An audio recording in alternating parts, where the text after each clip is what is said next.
জয় শ্রীকৃষ্ণ। রাধে রাধে। বন্ধুরা, আপনাদের সকলকে জানাই বুদ্ধ পূর্ণিমার অনেক অনেক শুভেচ্ছা।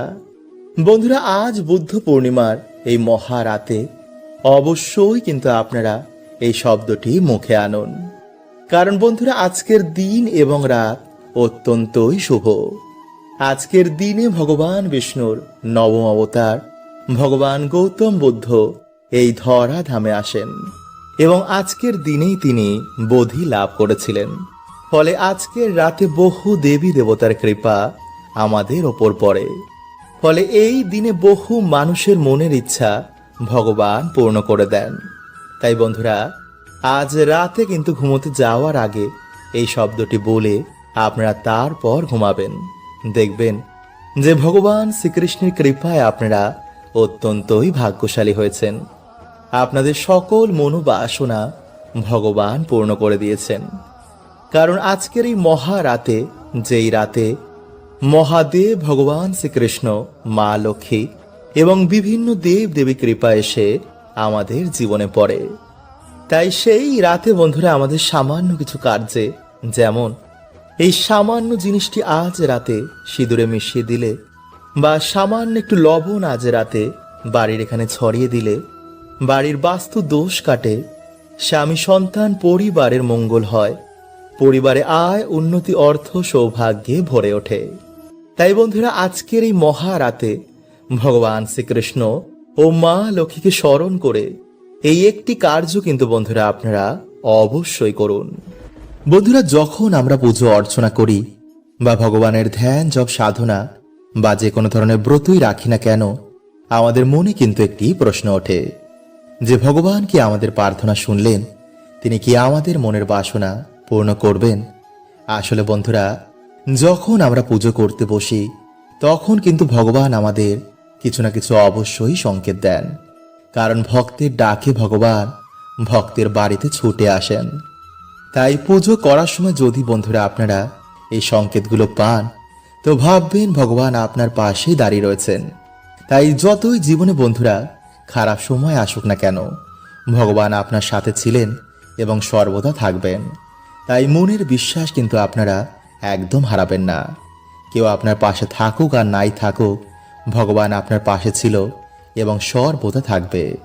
শুধু কর্মের অনুসার বন্ধুরা আমাদের সুখ দুঃখ এই জীবনে ভোগ করতে হয়। ভগবানকেও কিন্তু এই মর্তলোকে এসে অবতার রূপে বিভিন্ন সুখ দুঃখ ভোগ করতে হয়েছে। তাই দুঃখ শেষ হয়ে যাওয়ার পর আবার কিন্তু আমাদের জীবনে সৌভাগ্যের উদয় হয়। তাই ভিডিওটি কিন্তু বন্ধুরা আপনারা অবশ্যই পুরো দেখুন এবং ভিডিওটি বন্ধুরা আপনারা একটি লাইক করে কমেন্টে হর হর মহাদেব ও জয় শ্রীকৃষ্ণ অবশ্যই লিখুন। বন্ধুরা, পুজোর সময় যখন ভগবান খুবই প্রসন্ন হন, তখন তিনি ভক্তকে সবার আগে যে সংকেতটি দেন তার মধ্যে প্রথম হচ্ছে প্রদীপের আলো অধিক মাত্রায় হঠাৎ করেই বেড়ে যাওয়া। এটি বন্ধুরা সংকেত দেয় যে ভগবান আপনার পুজোয় খুবই সন্তুষ্ট হয়েছেন।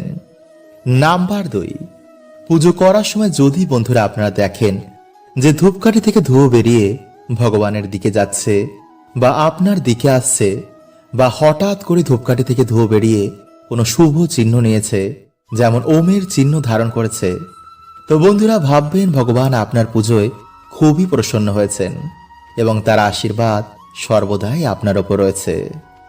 নাম্বার 3, বন্ধুরা পুজো করার সময় যদি আপনার বাড়িতে হঠাৎ করে কোনো অতিথি চলে আসে বা কোনো পশু পাখি এসে আপনার দরজার সামনে এসে দাঁড়ায়, তো বন্ধুরা এটিও কিন্তু বাড়িতে সৌভাগ্য আগমনের সংকেত দেয়। নাম্বার 4, বন্ধুরা হঠাৎ করে যদি পুজোর সময় ভগবানের চরণ থেকে বা ভগবানকে অর্পণ করা একটি ফুল আপনার সামনে এসে পড়ে বা আপনার দিকে এসে পড়ে, তো বন্ধুরা ভগবান আপনাকে সংকেত দিচ্ছেন যে আপনার দ্বারা করা পুজো ভগবান স্বীকার করেছেন এবং আপনার মনোবাসনা অবশ্যই পূর্ণ হবে। নাম্বার 5, বন্ধুরা পুজো করার সময় যদি আপনার বাড়ির বাইরে থেকে ঘণ্টা, কাসর বা শঙ্খের আওয়াজ আপনি মাঝের মধ্যেই পান, তো বন্ধুরা এটিও কিন্তু সৌভাগ্য আগমনের সংকেত দেয়। নাম্বার 6, বন্ধুরা পুজো করার সময় যদি আপনার বাড়িতে কোনো ব্রাহ্মণ বা কোনো ভিখারি আসেন, তো অবশ্যই কিন্তু তাকে কিছু না কিছু দান করুন। কারণ ভগবান বিভিন্ন রূপে ভক্তের বাড়িতে এসে ভক্তের দুর্ভাগ্যকে তিনি নিয়ে নেন। নাম্বার 7, বন্ধুরা, যদি কোনো শুভ দিন বা পুজো করার সময় হঠাৎ করে যদি আপনারা কোনো সুন্দর গন্ধ পান, তো এটিও সংকেত দেয় যে আপনাদের ইষ্টদেব আপনাদের আশেপাশে রয়েছে। নাম্বার 8, বন্ধুরা, ভগবানকে কখনো সামান্য দৃষ্টি দিয়ে দেখা যায় না, তাকে অনুভব করা যায়। তাই বলা হয়, যখন ভগবানের কৃপা হয় তখন ভক্তের দু চোখ দিয়ে জল পড়তে শুরু করে। তাই যদি বন্ধুরা আপনাদের পুজো করার সময় বা কোনো মন্দিরে গেলে বা নাম কীর্তন শুনলে দু চোখ দিয়ে জল চলে আসে, তো বন্ধুরা ভাববেন যে ভগবান আপনার সাথে এবং আপনার পাশে সর্বদা রয়েছেন এবং তার বিশেষ কৃপা সदैव আপনার পাশে থাকবে। বন্ধুরা, আজকের এই দিন একটি বিশেষ দিনের মধ্যে অন্যতম। এই দিনে বহু দুর্ভাগ্য সৌভাগ্যে পরিণত হয়। কারণ বন্ধুরা, এই বিশেষ দিনে বহু দেবদেবী এই ধরাধামে আবির্ভাব হয়। তাই যদি বন্ধুরা আপনাদের মনের বাসনা এইভাবে ঈশ্বরকে জানাতে পারেন, তো ঈশ্বরের কৃপায় তা অবশ্যই পূর্ণ হবে। কারণ কিছু কিছু কর্ম বন্ধুরা আমাদের বন্ধ ভাগ্য খুলে দেয়। তাই আজ রাতে ঘুমানোর আগে অবশ্যই কার্যটি কিন্তু করতে একদমই ভুলবেন না। তো নমস্কার বন্ধুরা, আমি রাজু, আর আমাদের চ্যানেলে আপনাদের স্বাগত। তার আগে বন্ধুরা ভিডিওটি একটি লাইক করে কমেন্টে হর হর মহাদেব ও জয় শ্রীকৃষ্ণ অবশ্যই লিখুন। বন্ধুরা দেখবেন যে এমন কিছু দোষ আমাদের জীবনে লেগে যায় যা অনেক পুজো পাঠ করা সত্ত্বেও তা কিছুতেই দূর হয় না। আর এর কারণ অনেক কিছুই হতে পারে, যেমন দেবতাদের অভিশাপ বা নেগেটিভিটির সমস্যা, বা কারোর অভিশাপ আপনাদের পরিবারে লেগে গেছে। বন্ধুরা, এর মধ্যে দেবতাদের অভিশাপ সহজে কিন্তু যায় না। যেমন ধরুন, প্রাচীনকালে কোনো মন্দিরে আপনাদের কোনো পূর্বজ কোনো মানসিক করেছিলেন, বা আমাদের কোনো পূর্বজের কারণে সেই মন্দিরের কোনো ক্ষতি হয়ে যায়, আর এই কর্মের ফল বন্ধুরা আমাদের পুরো পরিবারকেই কিন্তু ভোগ করতে হতে পারে। যেমন দেখবেন কোনো পরিবারে কোনো উন্নতি হয় না, পরিবারে ছাড়াছাড়ি, সারাদিন বাড়িতে ঝামেলা, সন্তান হয় না, বিয়ে হয় না, মনে হয় বাড়িতে যেন কোনো প্রাণী নেই। এর মানে বন্ধুরা দেবতাদের কৃপা আপনাদের পরিবারের ওপর নেই। পরিবারে অকাল মৃত্যু, যাতেই হাত দেন তাতেই লস। তাই বন্ধুরা, যদি আপনারা এমন কিছু ভোগ করে থাকেন, তো অবশ্যই আপনাদের এর উপাচার করা দরকার। কারণ বন্ধুরা মানুষ শুধু এই ভৌতিক জিনিসকেই দেখতে পায়, এর পিছনের কি কারণ রয়েছে মানুষ অনুমানও করতে পারে না। তাই প্রাচীনকালে গুরুই আমাদের মার্গদর্শন করতেন, কিন্তু বর্তমানে বেশিরভাগ মানুষের যেহেতু কোনো গুরু নেই, ফলে মানুষ ধীরে ধীরে সমস্যায় জড়িয়ে তার জীবন নরক হয়ে ওঠে। তাই বন্ধুরা আজকের এই ভিডিওতে আমরা জানব যে কিভাবে আপনি ঈশ্বরের কৃপা পেয়ে এই সমস্ত সমস্যা থেকে বাইরে বেরিয়ে আসবেন। বন্ধুরা, যেহেতু আমাদের জীবনে কোনো কর্ম দোষ লেগেছে, তাই ভক্তির সাথে আমাদের কিছু কর্ম অবশ্যই করা দরকার। যেমন দান ধর্ম। আমাদের শাস্ত্রে দানকে খুবই গুরুত্বপূর্ণ বলা হয়েছে। কারণ বন্ধুরা এই কাজ করার মাধ্যমে আপনি তাদের আশীর্বাদ প্রাপ্ত করেন। ফলে জীবন থেকে অনেক দোষ, অভিশাপ, বাধা বিপত্তি এতে নাশ হয়ে যায়। যেমন পশু পাখিকে অন্নদান, কোনো গরিবকে বিভিন্নভাবে সাহায্য করা, তা পয়সার দিক থেকেই হোক বা বিদ্যার দিক থেকে। এতে কি হবে বন্ধুরা, আপনারা তাদের আশীর্বাদ পেয়ে আপনার বিকর্মে নাশ হবে। ফলে আপনারা ঈশ্বরের কৃপা প্রাপ্ত করবেন। নাম্বার 2, সেবা। বন্ধুরা, যত মহান মহান ভক্তদের জীবনী পড়বেন, তারা ঈশ্বর নয়তো মানুষের অবশ্যই সেবা করতেন। যদি আপনি কর্মযোগ পালন করতে চান, তো মা বাবা, পশু পাখি বা বিভিন্ন মানুষের অবশ্যই সেবা করুন। আর যদি আপনি ভক্তিযোগ পালন করতে চান, তো মন প্রাণ দিয়ে শুধু ঈশ্বরের ভক্তি করুন। এত ঈশ্বরকে স্মরণ করুন যাতে ঈশ্বর আপনার প্রার্থনা শুনতে বাধ্য হয়ে যান। তো চলুন বন্ধুরা, এবার আমরা জেনে নিই যে আজ রাতে আপনারা কোন প্রক্রিয়াটি করবেন। বন্ধুরা, আজ ভগবান শ্রীকৃষ্ণের আশীর্বাদ প্রাপ্ত করার জন্য সন্ধেবেলায় আপনারা পরিষ্কার জামা কাপড় পরে তুলসী মঞ্চে ভগবান শ্রীকৃষ্ণের নামে একটি প্রদীপ অর্পণ করুন। তারপর বাড়িতে আপনারা যেমন সন্ধে দেন তেমনই সন্ধ্যা দেবেন। এরপর রাতের বেলায় আপনারা যা ভোজন করেন তা ভোজন করার পর আপনারা 3 বার হে কৃষ্ণ করুণা সিন্ধু দীন বন্ধু জগৎপথে গোপেশ গোপিকা কান্ত রাধা কান্ত নমস্তুতে। বন্ধুরা, এই মন্ত্র জপ করার পর আপনারা ধ্যানে বসে ভগবান শ্রীকৃষ্ণের বিশ্বরূপের আপনারা চিন্তন করবেন। আপনাদের সময় অনুসার 5 মিনিট, 10 মিনিট বা 15 মিনিট, যেমন খুশি আপনারা তা অবশ্যই করবেন। এছাড়া বন্ধুরা, আপনারা চাইলে প্রত্যেক দিন রাতে শোয়ার আগে এই প্রক্রিয়াটি করতে পারেন। ফলে কিছু দিনের মধ্যে আপনার জীবনে এক অশেষ পরিবর্তন দেখতে পাবেন। হ্যাঁ বন্ধুরা, এতটাই শক্তিশালী এই প্রক্রিয়াটি। বন্ধুরা, হিন্দু ধর্মে সিঁদুরের গুরুত্ব অপরিসীম। প্রাচীনকাল থেকে হিন্দু মহিলারা বিবাহের পর সিঁথিতে সিঁদুর পরেন। মানা হয় সিঁদুরের কিছু নিয়ম পালন করলে স্বামীর যেমন আয়ু বৃদ্ধি হয় তেমনি আয় উন্নতিও কিন্তু বাড়ে। আবার সিঁদুরের কিছু ভুলেও বন্ধুরা স্বামীর আয় উন্নতির পথেও কিন্তু বাধা এসে দাঁড়ায়, মানে স্বামীর জীবনে এসে পড়ে চরম দুর্ভাগ্য। তাই আজকের এই ভিডিওতে বন্ধুরা আমরা জানব যে সিঁদুরে কোন জিনিসটি রাখলে স্বামীর আয় উন্নতি বৃদ্ধি পায় এবং পরিবারে মা লক্ষ্মীর কৃপা হয়। এবং সাথে বন্ধুরা আমরা জানব যে কোন সময় নারীদের ভুলেও সিঁদুর পরতে নেই, এতে স্বামী এবং পরিবারে দুর্ভাগ্য নেমে আসে। এবং কোন আঙ্গুল দিয়ে সিঁদুর পরা উচিত এবং সিঁদুর পরার মন্ত্র কি। তাই অবশ্যই বন্ধুরা আপনারা কিন্তু ভিডিওটি পুরো দেখতে ভুলবেন না। এবং ভিডিওটি বন্ধুরা আপনারা একটি লাইক করে কমেন্টে হর হর মহাদেব ও জয় শ্রীকৃষ্ণ অবশ্যই লিখুন।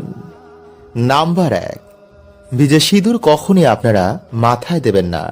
এতে বন্ধুরা ভিজে সিঁদুরের মতন আপনাদের স্বামীর আয় উন্নতিও কিন্তু ধীরে ধীরে ডেবে যাবে। নাম্বার 2, সিঁদুর পরার মন্ত্র।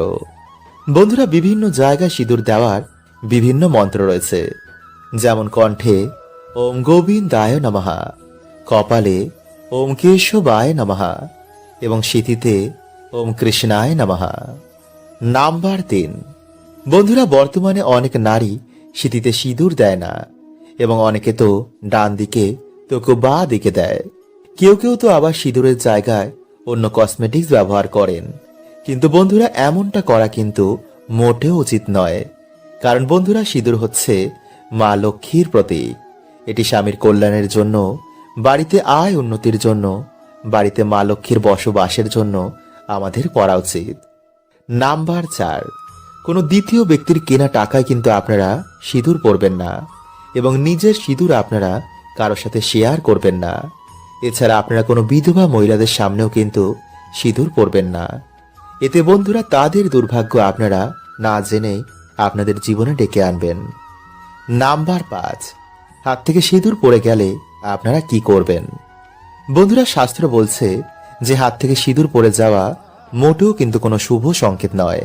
তাই এই সময় আপনারা একটু সাবধানে থাকবেন এবং সেই সিঁদুরের ওপর আপনারা কিছুটা তেল ফেলে দেবেন এবং কাপড় দিয়ে সেই তেল আপনারা সে সিঁদুর সমেত ভালো করে মুছে একটি গাছের গোড়ায় গিয়ে তারপর সে কাপড়টি ফেলে দেবেন এবং মা লক্ষ্মীর কাছে আপনারা সেই কার্যের জন্য ক্ষমা চেয়ে নেবেন।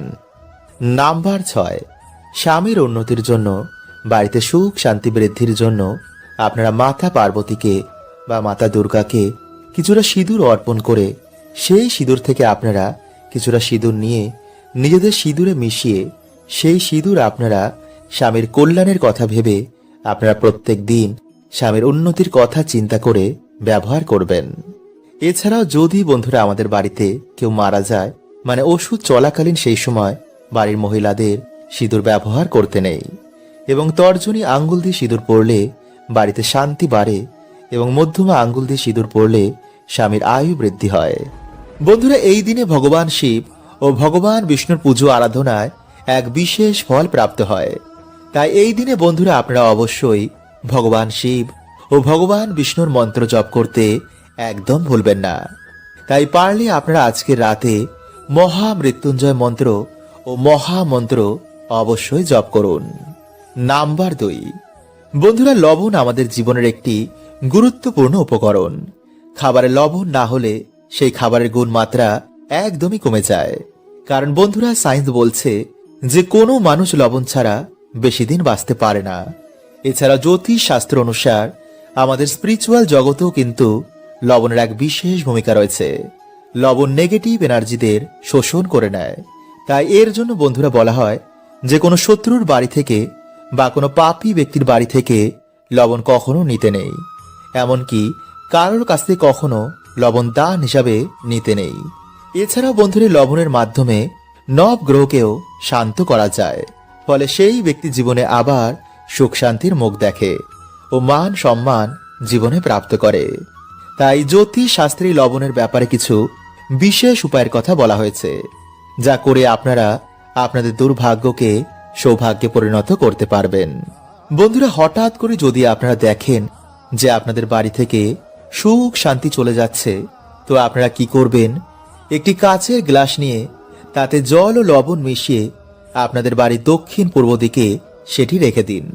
পারলে আপনারা সেই গ্লাসের পিছনে একটি লাল রঙের আলো জ্বালিয়ে দিন এবং যখন সেই গ্লাসের জল ধীরে ধীরে শুকিয়ে যাবে, তখন আপনারা গ্লাসটি ধুয়ে আবার এই প্রক্রিয়াটি করুন। কিছু দিনের মধ্যেই বন্ধুরা, এই জল আপনাদের বাড়ি থেকে সমস্ত নেগেটিভ এনার্জিদের শোষণ করে নেবে। ফলে আবার সুখ শান্তি আপনাদের বাড়িতে ফিরে আসবে। এছাড়া বন্ধুরা, আপনারা রাতে ঘুমানোর আগে 1 চামচ লবণ আপনাদের মাথার ওপর থেকে 7 বার অ্যান্টি ক্লকওয়াইজ ঘুরিয়ে আপনারা বাড়ির বাইরে গিয়ে সেটি ফেলে দিন। এইভাবে বন্ধুরা আপনারা 3 থেকে 4 দিন করুন। অথবা রাতে ঘুমানোর আগে আপনারা 1 চামচ লবণ জলে মিশিয়ে ভালো করে হাত পা ধুয়ে তারপর ঘুমান। দেখবেন রাতে ভালো করে ঘুম হয়েছে এবং রাহু কেতুর অশুভ প্রভাব আপনাদের জীবনে পড়বে না। অথবা যদি বন্ধুরা আপনাদের বাড়িতে কিছুতেই ঝগড়া ঝামেলা অশান্তি এগুলো কাটছে না, তো বন্ধুরা আপনারা কি করবেন? কিছুটা সন্দক লবণ একটি কাচের পাত্রের মধ্যে রেখে আপনাদের বাথরুমে রেখে দিন। অথবা একটি লাল কাপড়ের মধ্যে বেঁধে এই লবণ আপনারা আপনাদের দরজার ওপরে টানিয়ে দিন। দেখবেন কিছু দিনের মধ্যেই বন্ধুরা আপনাদের বাড়িতে আবার সুখ শান্তি ফিরে এসেছে। কিন্তু বন্ধুরা, এই লবণ আপনারা সপ্তাহে সপ্তাহে চেঞ্জ করতে একদম ভুলবেন না।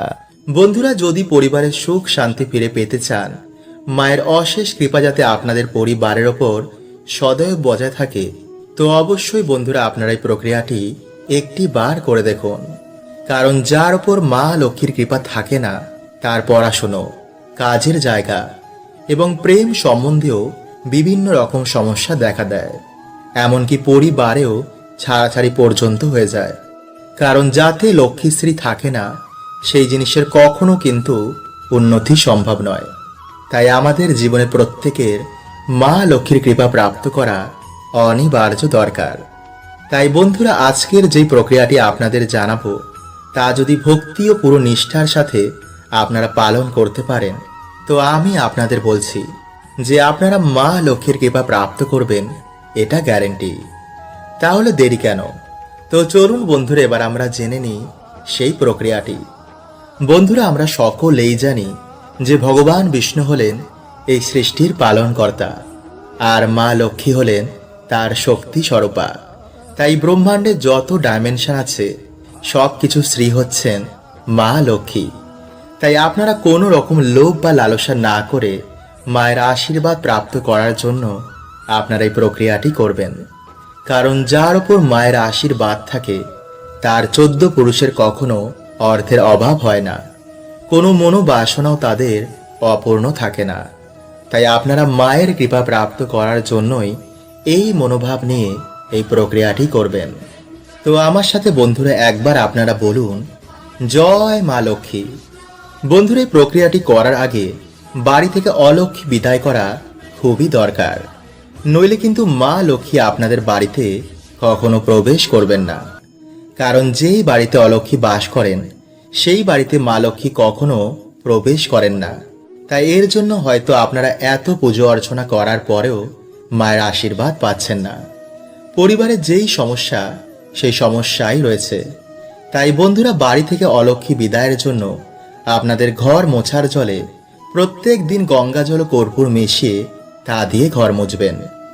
বিশেষ করে সেই জায়গায় যেই জায়গায় আলো প্রবেশ করে না, কারণ বন্ধুরা, অন্ধকার জায়গাতেই দেবী অলক্ষ্মীর বাস হয়।